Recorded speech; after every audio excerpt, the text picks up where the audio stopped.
నమస్తే welcome to whistle. లోక్సభలో ప్రతిపక్ష నేత రాహుల్ గాంధీ చేసిన ప్రకటన తీవ్ర గందరగోళానికి కారణమైంది. సభలో రాష్ట్రపతి ప్రసంగంపై ధన్యవాద తీర్మానంపై చర్చలో పాల్గొంటూ రాహుల్ గాంధీ తన ప్రసంగం ప్రారంభంలో చైనా ట్యాంకులు భారతదేశంలోకి ప్రవేశించాయని అన్నారు. రాహుల్ గాంధీ ఇలా చెప్పగానే రక్షణ మంత్రి రాజ్నాథ్ సింగ్ తీవ్రంగా అభ్యంతరం వ్యక్తం చేశారు. ఇదే సమయంలో హోంమంత్రి అమిత్ షా కూడా తన సీటు నుంచి లేచి నిలబడి రాహుల్ ఆరోపణలను వాదనలను తప్పు అని వివరించారు. అయితే మాజీ ఆర్మీ చీఫ్ మనోజ్ ముకుంద్ నరవాణే ఒక పుస్తకం రాశారని రాహుల్ గాంధీ అన్నారు. అందులో చైనా చొరబాటు గురించి ఈ వాదన చేశారు. దీనిపై వివరణ ఇచ్చిన రక్షణ మంత్రి అలాంటి పుస్తకం ఏదీ ప్రచురించలేదన్నారు. ప్రతిపక్ష నాయకుడు సభను తప్పుదారి పట్టిస్తున్నారని రక్షణ మంత్రి రాజ్నాథ్ సింగ్ అన్నారు. ఈ అంశంపై అధికార ప్రతిపక్షాల మధ్య సుదీర్ఘ చర్చ జరిగింది. లోక్సభ స్పీకర్ ఓం బిర్లా ప్రతిపక్ష నేతను పదే పదే అడ్డుకున్నారు. మనోజ్ నరవాణే పేరును రాహుల్ గాంధీ పదే పదే ప్రస్తావించారు. సభలో నరవాణే గురించి రాహుల్ గాంధీ ప్రస్తావించినప్పుడల్లా అధికార పార్టీ సభ్యులు అభ్యంతరం చెప్పారు. రక్షణ మంత్రి రాజ్నాథ్ సింగ్ తన సీటు నుంచి చాలాసార్లు లేచి నిలబడ్డారు.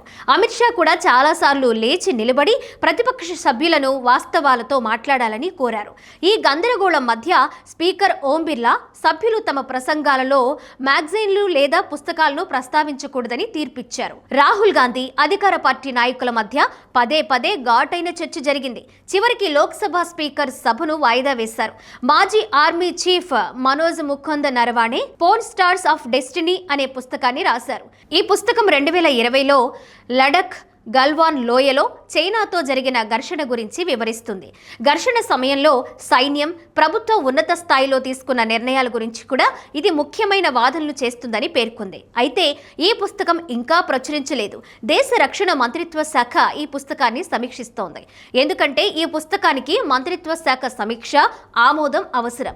ఈ పుస్తకం చాలా కాలం క్రితమే ప్రచురించాల్సి ఉంది, కానీ తుది ఆమోదం లేకపోవడం వల్ల ప్రచురించలేదు. జనరల్ నరవాణే డిసెంబర్ 2019 నుంచి ఏప్రిల్ 2022 వరకు దేశ ఆర్మీ చీఫ్ గా పనిచేశారు. ఆయనను అత్యంత పోరాట పటిమ కలిగిన గౌరవనీయమైన ఆర్మీ చీఫ్ గా పరిగణిస్తారు. తూర్పు లడఖ్ లో 2020లో చైనాతో జరిగిన వివాదం సమయంలో ఆయన ఆర్మీ చీఫ్ గా ఉన్నారు.